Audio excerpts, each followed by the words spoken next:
আসসালামু আলাইকুম। জাকের আলী অনিক একজন ফিনিশার হিসাবে জাতীয় দলে চান্স পেয়েছে। সে কুমিল্লা ভিক্টোরিয়ার ফিনিশারের রোল প্লে করতেছিল, সেখান থেকে তাকে মূলত জাতীয় দলে নেওয়া। তার বেশি দিন হয় নাই ইন্টারন্যাশনাল ক্রিকেট খেলা। যেদিন দেখবেন পাওয়ার প্লেতে ফিনিশারদের খেলতে হয়, সেদিন ভাববেন যে সেদিন সেই দলের টপ অর্ডারদের লারেলাপ্পা অবস্থা। গত ম্যাচে বাংলাদেশের টপ অর্ডারদের সেই লারেলাপ্পা অবস্থায় থেকে জাকির আলী অনেক দলকে টেনে তুলেছে। হ্যাঁ, যদিও সে অনেক বল খেলেছে, দেখা গেছে যে 9 ওভারের মতো বল খেলছে, 54 বলের মতো খেলছে, কিন্তু সে ভালো রান করছে।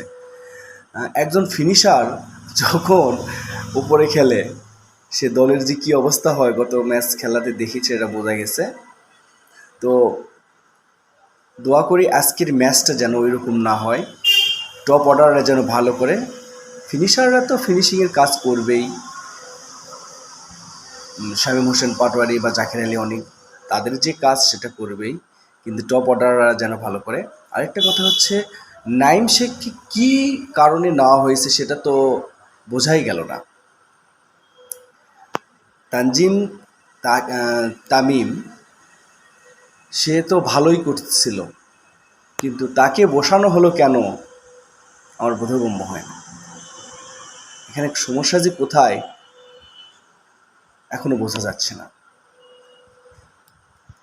নাসুমিক দলে নেওয়া হলো, তাকেও খেলানো হলো না, না খেলায় হয়তো তারাই ভালো খেলতেছে, কিন্তু এই